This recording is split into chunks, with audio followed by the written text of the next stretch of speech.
Guyane, actualité.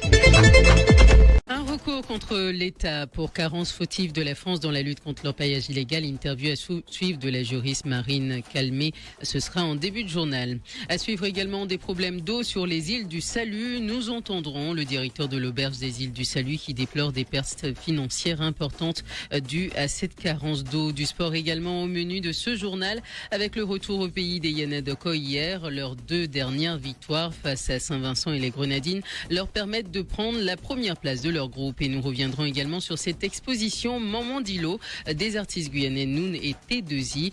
Ils sont lauréats du dispositif Monde Nouveau proposé par le ministère de la Culture. Ils étaient en expo la semaine dernière au camp de la transportation. Il est 13h, l'heure du journal de la mi-journée. Bienvenue à tous. Journal présenté par Ayo Délé Germa. Bonjour Ayo. Bonjour Gilles, bonjour à tous. 6 associations somment l'État d'accentuer la lutte contre l'orpaillage illégal. Elles ont envoyé une demande préalable à la préfecture de Guyane. Il s'agit d'un document enjoignant l'État d'être plus efficace dans la lutte contre l'orpaillage illégal, notamment sur le Haut-Maroni. Sans réponse de l'État, dans un délai de 2 mois, les associations porteront l'affaire devant la justice administrative. Les associations ont joué plusieurs données à leur demande en juin, donc plusieurs données à leur demande afin d'appuyer leurs propos. Marine Calmé est présidente et juriste de Wild Legal. Elle est aussi juriste et administratrice de Mayuri Nature. Nous l'écoutons. Nous nous appuyons sur énormément de données, notamment fournies par l'association Solidarité Guyane, qui mène depuis des années des campagnes de dépistage du mercure sur le Haut-Maroni, sur ces populations exposées, et qui montrent en fait des taux faramineux de mercure qui sont forcément liés du coup à un préjudice corporel, puisque vous le savez, l'exposition au mercure, elle provoque des troubles du système nerveux, des douleurs dans les articulations, des vertiges, des retards d'apprentissage, notamment chez les enfants, et on ne peut pas nier aujourd'hui que ce préjudice existe. Donc heureusement, grâce au travail fait par les associations, mais aussi par les chercheurs et les scientifiques, nous sommes en mesure d'établir que la France s'est rendue coupable d'une carence vis-à-vis de sa population qui devrait être protégée du fait de son droit à la santé, de son droit à la vie sur ce territoire qui malheureusement n'a pas bénéficié de cette protection. 180, oui, bien sûr. La suite, c'est ouais. que ces associations ont interpellé donc l'État.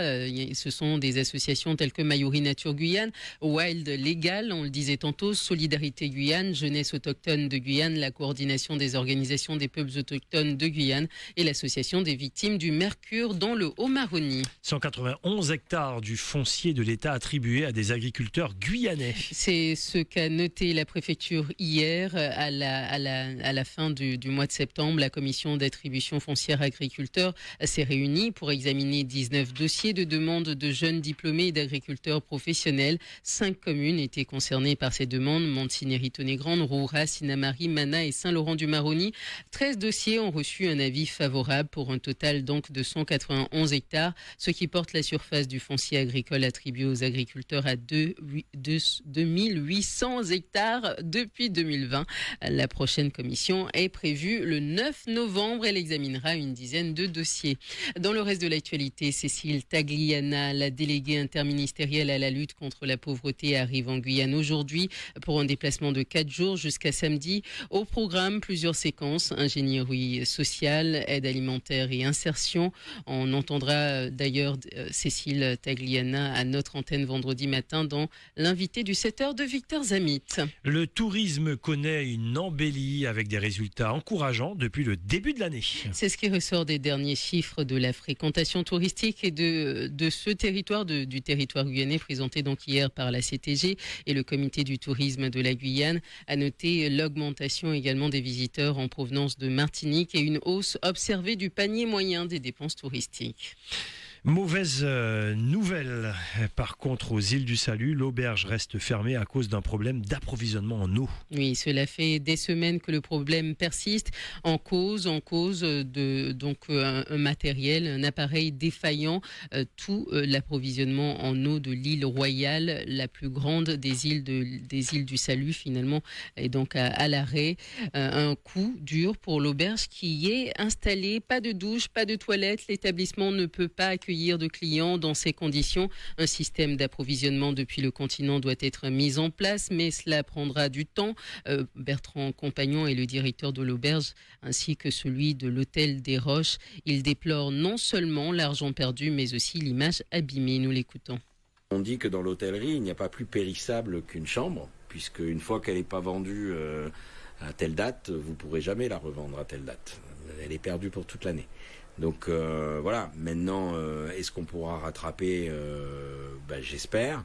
On ne pourra pas tout rattraper, c'est impossible. Et surtout, on ne mesure pas l'impact négatif de cette fermeture sur l'image, etc., que les gens vont avoir des îles.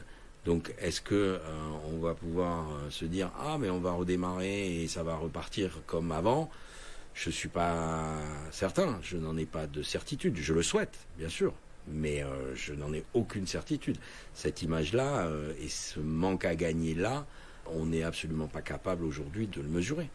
Bertrand Compagnon répondait aux questions de Florian Royer.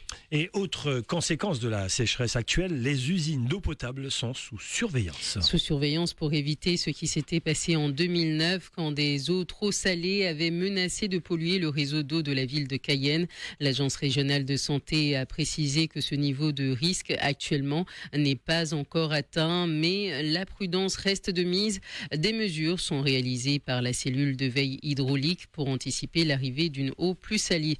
Et puis la sécheresse actuelle pose d'autres problèmes, notamment sur la commune d'Apatou. La nappe qui alimente le village de Ponta n'est plus assez haute et la mairie envisage de fournir de l'eau en bouteille aux habitants à la fin des grandes vacances.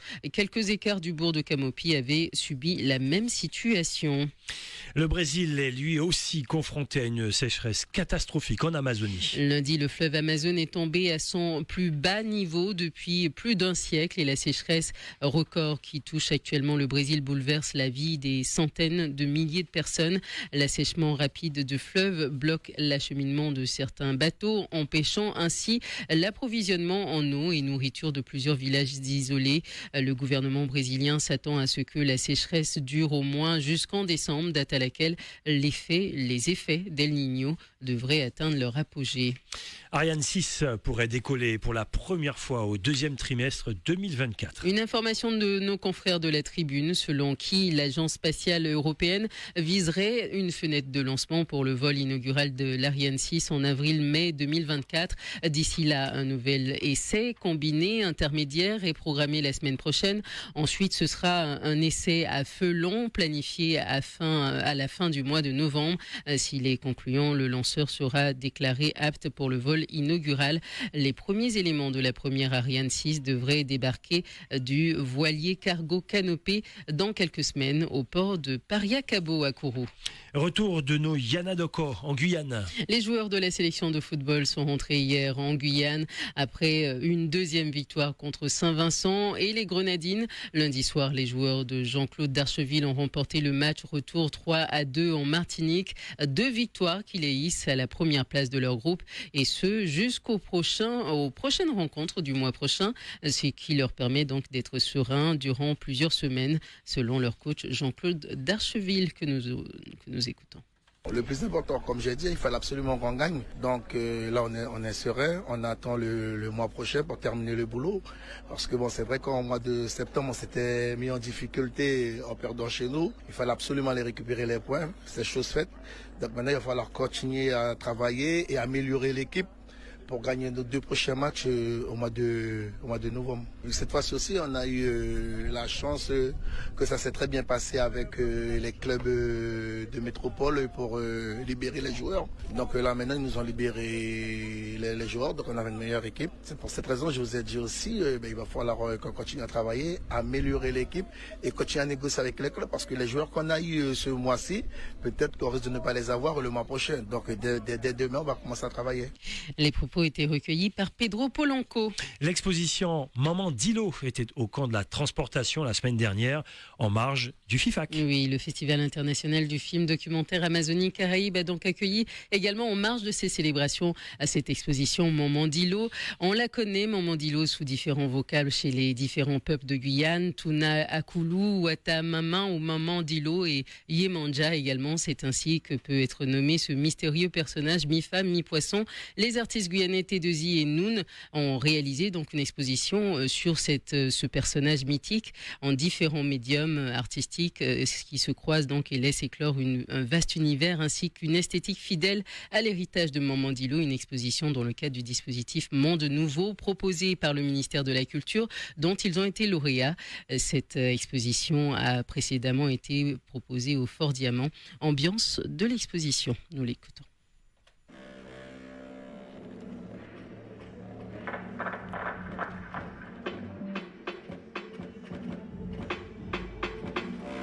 On est extrêmement bien accueillis et on a fait cette première exposition au Fort Diamant, donc près de l'eau. Et là, c'est nous qui avons ramené l'eau au sein du bâtiment du camp de la transportation, même si elle n'est pas loin. C'est vrai. Donc un moment super dans la continuité de ce que nous avons proposé l'année dernière au Fort Diamant. Et ça nous permet d'aller encore plus loin sur ce qui a été évoqué et on est toujours aussi bien reçus, donc ça fait plaisir. Ça fait vraiment plaisir. Vini.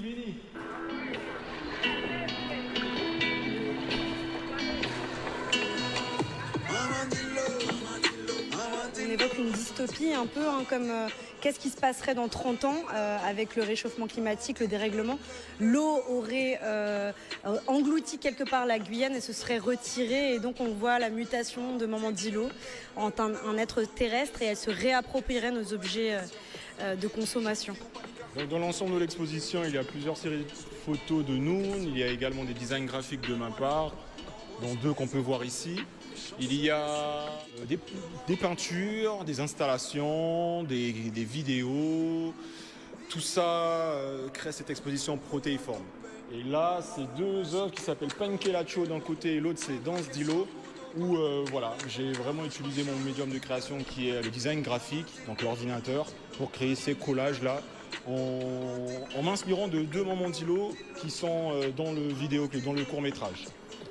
On a travaillé aussi sur le stylisme un peu, les coiffes que vous pouvez découvrir. Exactement. Après, sur l'intégralité du projet, nous avons collaboré avec 35 artisans et artisanes guyanais et guyanaises. Et chacun a apporté sa vision et son savoir-faire pour mener à ce projet.